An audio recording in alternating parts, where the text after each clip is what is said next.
Oi, gente! Então, esse é um vídeo que acompanha o meu estudo dirigido, que deveria ser feito a partir da prática, mas a atividade foi proposta devido aos imprevistos que estão acontecendo na nossa vida.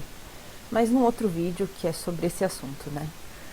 A proposta era refletir de forma crítica sobre a saúde mental de uma personagem relacionada à literatura. E a gente percebe que é um rato de biblioteca quando não consegue pensar em nenhum filme e ao mesmo tempo pensa em tantos livros que fica difícil de escolher. Alguns exemplos para vocês, né? Esse é A Menina Submersa. A narradora é uma personagem esquizofrênica, o que torna o livro muito difícil de ler. Menina Má. A personagem principal é a Honda, uma criança com transtorno de conduta se encaminhando para uma sociopatia. E o final desse livro dá um pouquinho de raiva. E também O Diário de uma Escrava, que é um caso de cárcere privado com síndrome de Estocolmo. E eu não recomendo se você for sensível à violência, porque ela é explícita e descrita em detalhes. É muito pesado e tem um final bizarro que merece ser estudado. Também tem A Menina que Não Sabia Ler e A Sequência, Menina que Não Sabia Ler, volume 2. Né? Esse eu vou deixar no ar. Eu só sei que eu penso nele até hoje e eu nunca encontrei respostas para as coisas que aconteceram aqui, mas é um livro muito bom. Tem ainda Matilda Savage, Cartas de Amor aos Mortos e Luz, O Último Adeus, que falam sobre suicídio, luto, culpa e autoconhecimento. Nos 3 livros, a irmã ou o irmão mais velho da personagem principal morre, e a trama se passa com o enfrentamento disso, que é muito diferente em cada um dos 3 casos. Dava até para fazer um estudo comparativo entre esses. Aí também tem A Vendedora de Livros. Esse eu li faz pouquíssimo tempo. Que ela tem 2 vidas. E em um certo momento ela se perde, não sabe mais qual é a real, qual é a imaginada, e a gente se perde junto. E dando um spoiler do final, é a forma dela de enfrentar os problemas pelos quais ela está passando através da fantasia. Um dos poucos filmes que eu consegui pensar foi o filme Poesia, um coreano de 2010, sobre uma senhora de 66 anos que, entre outras muitas coisas, descobre que tem Alzheimer. Mas, para esse trabalho, eu escolhi um livro que eu li há uns 5 anos, em maio de 2015. Aqui está. Diga aos lobos que estou em casa. Aqui. É um livro extremamente reflexivo que fala de luto, de amadurecimento, de preconceitos, de amizade. Ele foi escrito por uma norte-americana chamada Carol Rivka Brunt, e o livro foi lançado em 2014 no Brasil pela editora Novo Conceito e tem 464 páginas. A história ela se passa no ano de 1987 nos Estados Unidos, e a personagem principal é a June, que tem 14 anos. É uma adolescente solitária, isolada, tímida e retraída. Sem amigos na escola, tem uma relação conflituosa com a irmã, não recebe apoio, é distante nas relações familiares. E a única pessoa de quem ela é próxima é o seu tio Finn, que é um pintor, que é a única pessoa que, segundo ela, é a única pessoa no mundo que a entende. Ela tem uma relação quase possessiva com esse tio. Só que Finn morre de uma doença que ninguém comenta com a June. E após essa perda, ela conhece o Toby, o namorado do seu tio, de quem ela até então não sabia que era homossexual. Ela se sente meio traída com isso. E descobre que o seu tio havia falecido devido a complicações da AIDS, que Toby também tem, e por isso que a irmã da June, a Greta, diz que foi o Toby quem matou o Finn. Aqui a gente tem que olhar um pouquinho para o período histórico do livro. Porque em alguns momentos a gente tem raiva das atitudes e do preconceito que a June reflete, que fazia parte da sociedade em que ela vivia. Nos anos 80, o HIV acabava de surgir e era cercado de estigmatização, desconhecimento, discriminação, e muito associado a algumas populações específicas, até sendo usado o termo pejorativo de vírus gay. Já se avançou muito na questão do HIV.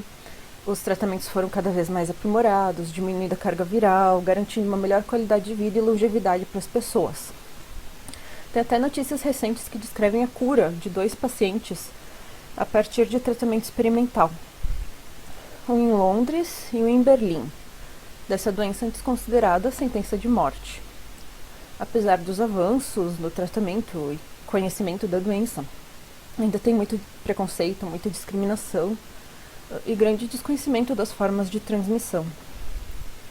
A homossexualidade também era alvo de muito preconceito, não que hoje não seja diferente, o que eu acho uma pena a nossa dificuldade de evoluir, mas nos anos 80 haviam teorias científicas, biológicas, psicológicas, religiosas e até mesmo descritas em manuais diagnósticos como patologias, que serviam como justificativa para comportamentos discriminatórios da sociedade. Com tudo isso, a gente ainda tem que prestar atenção na June, que está no início da adolescência, que por si só é uma fase de lutos, descobertas, modificações e crescimento, né? No início, a June se esforça para odiar o seu tio, quando ela descobre tudo isso, mas ela não consegue. O amor que ela sente por ele é maior. E esse amor se estende também ao Toby, de quem ela tenta se afastar, mas acaba lutando para que as pessoas o compreendam, iniciando por ela mesma. Todas as personagens do livro são apresentadas com as suas imperfeições, né? Como eu tenho um problema com a quantidade de pílulas de duração, no meu caso na escrita, e um grande abraço quando acabar esse distanciamento para quem conhece essa referência, eu acho muito difícil correlacionar essa quantidade de conceitos dentro de um limite de páginas do resumo expandido, que são 2, né?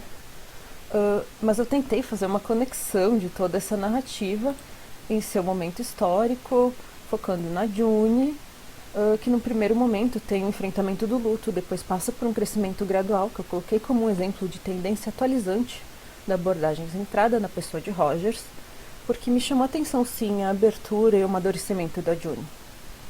Ela gostava de ficar sozinha, chegava a ser maldosa com as pessoas para que se afastassem, ia para um bosque, imaginava que vivia na Idade Média porque não sentia que se encaixava nos anos 80.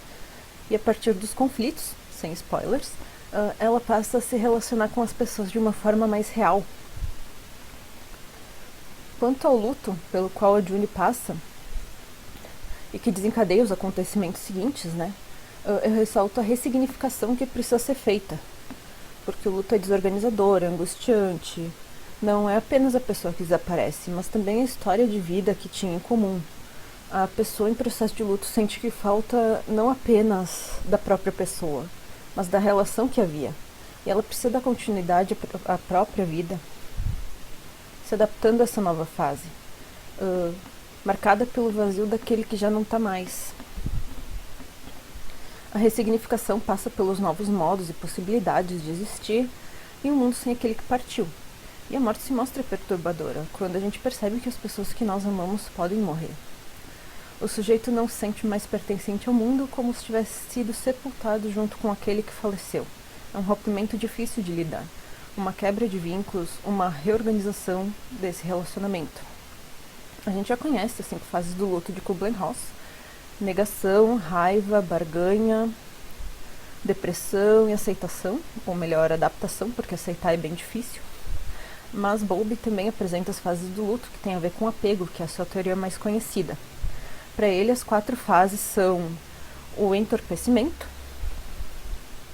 ou choque, que acontece quando a morte chega como uma surpresa, causada do impacto, descrença, negação, o anseio e o protesto, caracterizado pela raiva, inquietação, confusão e tristeza, a desorganização e o desespero, né?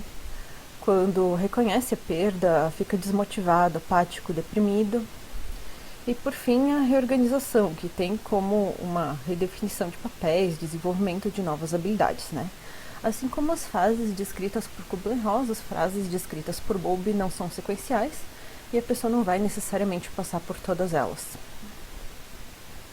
O Toby também está em luto, assim como a June, e ambos se apoiam e se ajudam nesse processo e nessa compreensão, criando um ambiente adequado, facilitador para o crescimento.